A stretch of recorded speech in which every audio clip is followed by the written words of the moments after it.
Yo Rana, and welcome to FM Tahiti. Hope you're all doing well. No camera for this episode, but that just means you'd have to see my face. That's a bonus for you if you're watching this, I think.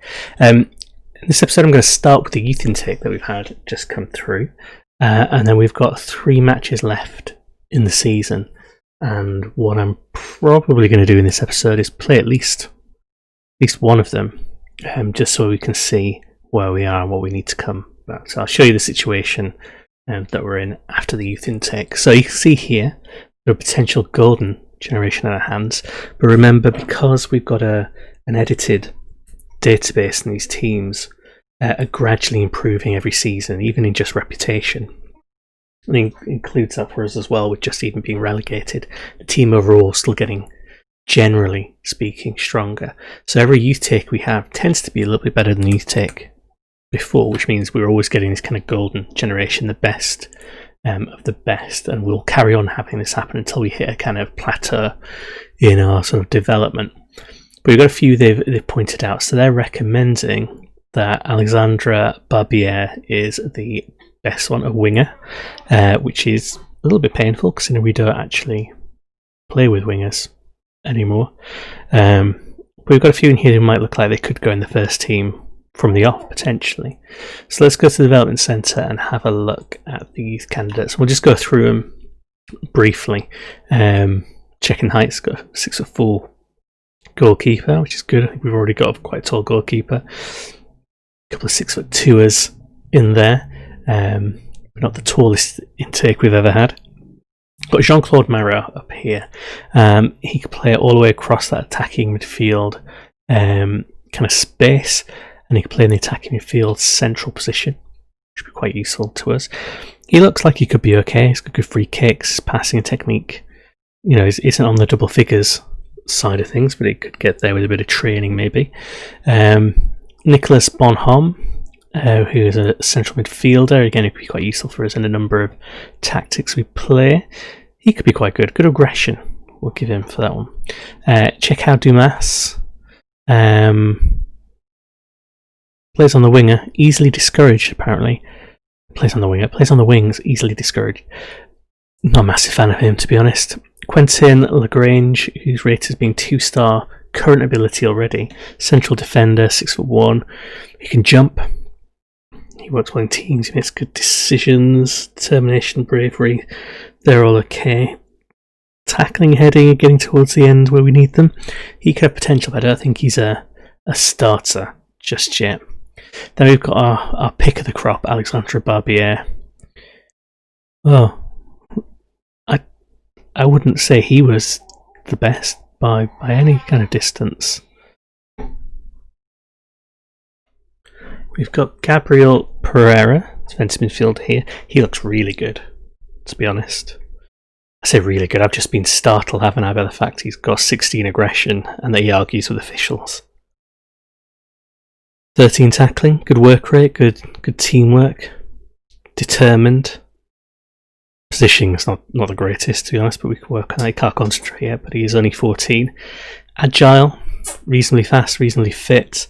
I think he could slot into the team quite nicely. I would say so far he's the pick of the team, really.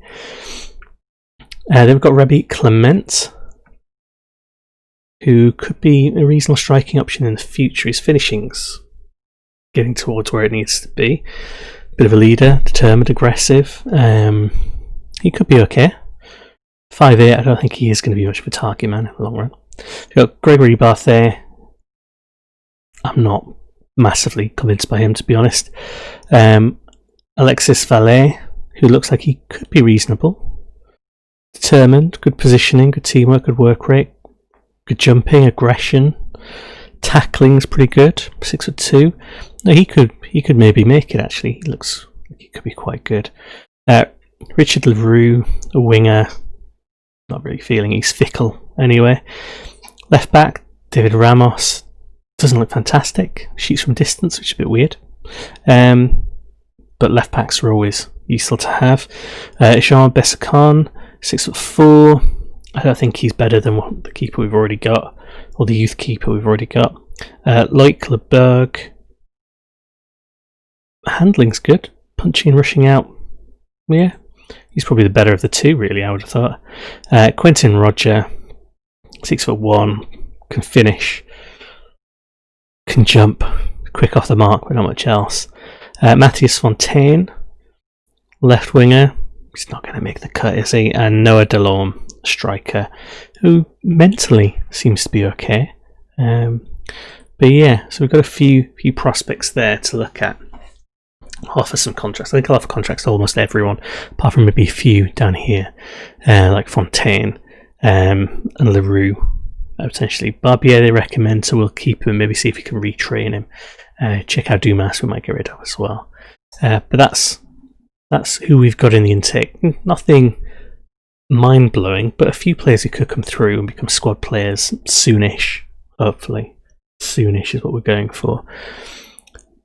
Let's look at where we are then. So in the league, we've played a few games and we are back in second place here. 25 games played, 50 points, and we are 1 point behind Bora Bora. And remember, they've beaten us twice, and it's sorted by results between teams before anything else. So we need them to drop some more points and for us to win a few. It's not quite works out for us in that sense. I think Bora Bora was the last one we played, or was it Rangaroa? It might have been Rangaroa we played on camera. That might be the last one, I think. I'm looking completely the wrong end of the thing, aren't I? It was Bora Bora. That was the last one where we lost 2-0. And then we beat Tuamotun Islands 3-2.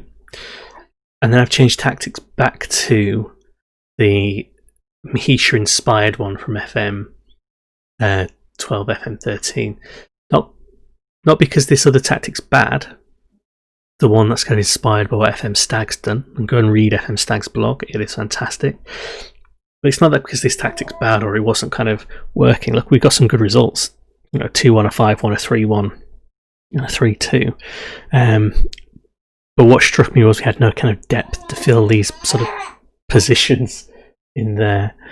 So what I'm going to do is go back to the Mahisha one, see if we can tough it out and improve this. Because one of the things we've got here is we've got 2 strikers, one injured, one coming back from injury, and then 2 of the strikers, and we don't really have anyone else then apart from the youth prospects we've just brought in. So playing with 3 strikers seemed a little bit counterintuitive, to put it like that, when we didn't have 3 fit strikers going into some of the games, and having an unfit one or none on the bench just kind of made things a little bit awkward. So we've swapped back to this one. We've got Camera back in the team. It's quite good. We've still got a good strong midfield here, a good strong defensive base, and we'll just carry on tweaking work with this, I think, for the Tahiti save. Watching the Belfast one, going full ahead as far as I can see with the FM Stag Spied one. So what we're going to do schedule-wise then is I'm going to come back in a second and we're going to play the Hitiraa match for 2 reasons. It's the next match. They're in second place and they're a point behind us. So if we lose, we'll lose ground to them, and it means that we're getting to a point where can we get into the playoffs, never mind the title. If we win, it should put enough of a gap between us and them that playoffs might be more or less guaranteed. Well, not more or less, because there'll be 2 more games after that where there'll still be 6 points to play and we'll only be 4 points ahead of them. But we will have that result against them because we've already lost to them once. We want to kind of make sure that it's not going to come down to results against teams where we've lost both, or we've lost one and drawn one. So we'll come back in just a second for that. Okay, so we're back for the match against Hitiraa. Importantly, just to bear in mind before we get into the match, Bora Bora played earlier on and they won 6-1. So if we don't win, that means we would have 2 games left to play against, who would it be? Uapoa and Tahitia Madre Didia, sorry. I'll keep doing that. And yeah, we'd be 4 points behind with only 6 to play for. We could quite easily lose out on the title race completely at that point. And obviously also if we lose against Hitiraa, we'll be behind, so it put us in a bad way. So, no pressure. No pressure at all as we go into this one. Tony Bonin is back-ish from injury, so you can put him on the bench. but not much else going on. So we've got Pereira, Roux, Parmentier and Vidal across the back line. Carton, Moulin and Renault across the middle of midfield. We've got Camara, Rafael Camara in the attacking midfielder position, the playmaker. And then we've got Bonin and Boutin playing up front currently. So let's see how we get on with this. It'll be interesting. I've got Navarro. Navarro's reasonable. And they're obviously having quite a good season. So challenging the title, that didn't work well. I wasn't even looking properly then. There we go. I expect to see some quality finishing, and one of the strikers I said, yeah, alright, I can do that. So we're playing at home, so we're not over in the Marquesas Islands playing Hitiraa. The islands that have traces of the kind of Easter Island style Polynesian statues, heads. Bonin, free kick, what's he going to do? Did force a save. That's something, I guess. Yeah, I'm going to try and keep the faith in this tactic a little bit more. I know we did swap, but we swapped mainly to try and see if we could kill more games off and if we could beat Bora Bora. And we lost against Bora Bora and then had a 3-2 kind of issue with bottom of the table Tuamotun Islands immediately afterwards. So that wasn't ideal. Not much is happening currently. Just 1 second.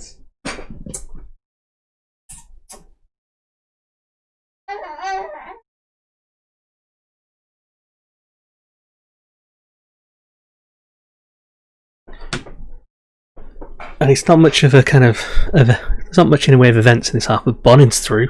Okay. Round the keeper-ish, I guess. I guess that technically counts as rounding the keeper, I think. Little applause for himself there. What a 13th goal of the season. Pereira going with the long ball. To be honest, it wasn't the greatest long ball. It was just a very poor attempt at the header, at the interception. But we'll take that. This puts us in a really nice position if we can keep hold of this. Assertive. Keep it up. I've been trying to keep an eye on morale, the squad, especially because of the losses against Bora Bora. I've been trying to repair a little bit of morale there. It's been a bit tricky. Moulin thinks we lied to him and broke a promise, which we did, but because we forgot more than anything else. The rest of the squad's generally been okay though.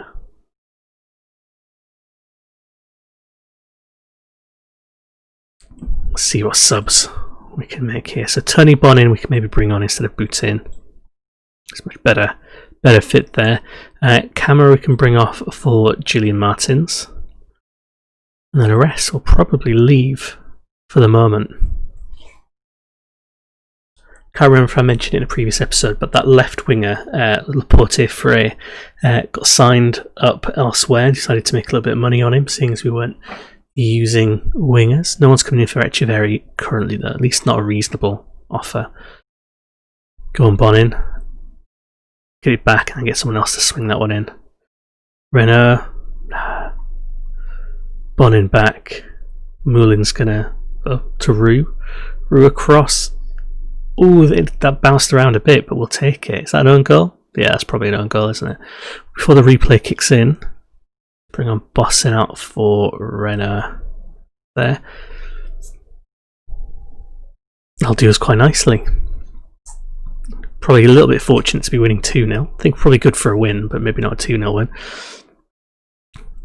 Oh, that's really unfortunate. It's definitely an own goal though, because it was coming out until it touched him. Oh, Vidal. Vidal's just so short.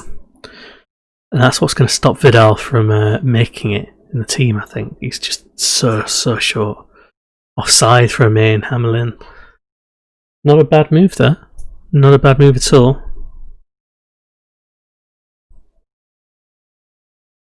Yeah, well offside.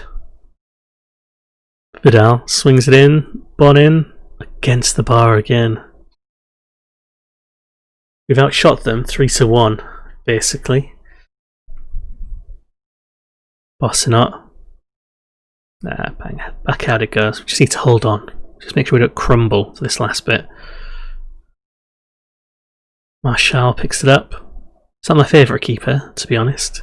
He's rated quite highly, but I also think our coach's judging ability is terrible, so, there's that. Carton goes out to Pereira. Carton's had a good season. Pereira's been good since we signed him. Bonin backing across to Bonin.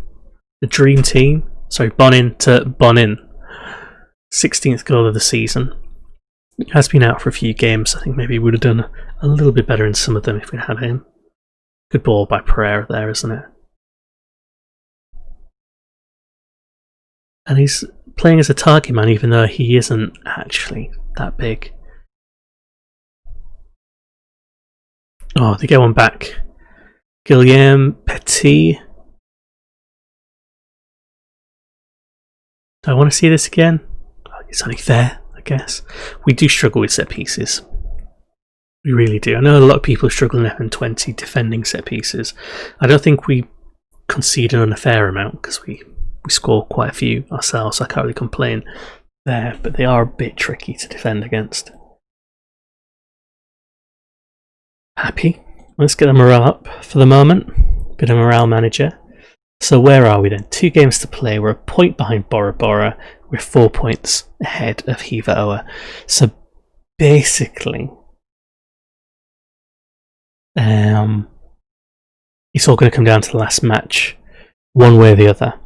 So we've got our next match, which I'll probably play off camera, against Uapa.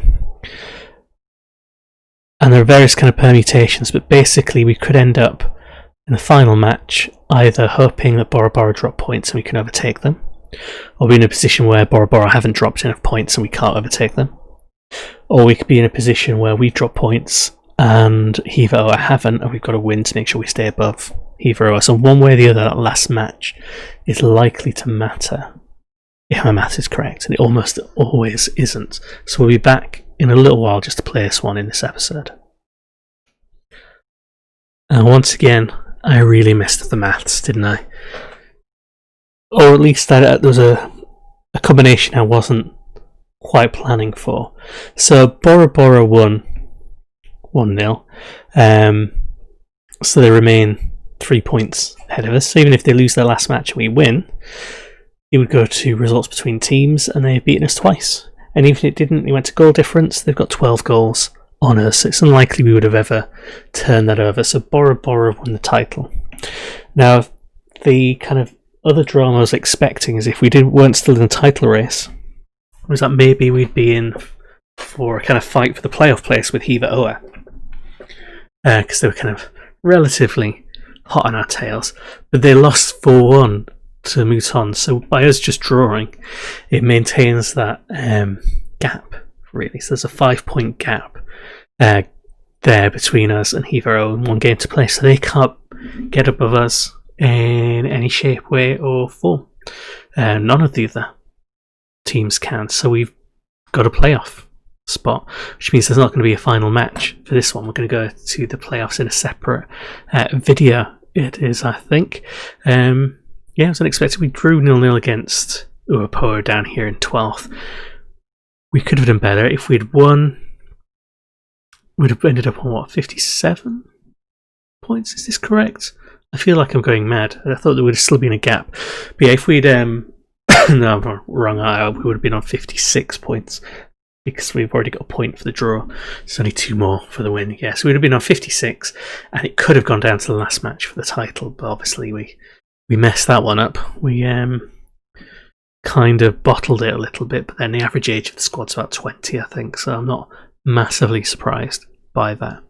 I don't know if we know who we're going to be up against. I don't know why I clicked on chance. Those are easy ways to get to the division above. It looks like it's going to be either Moria or Motu 1 that we end up playing. I kind of hope it's Motu 1. It's Moria.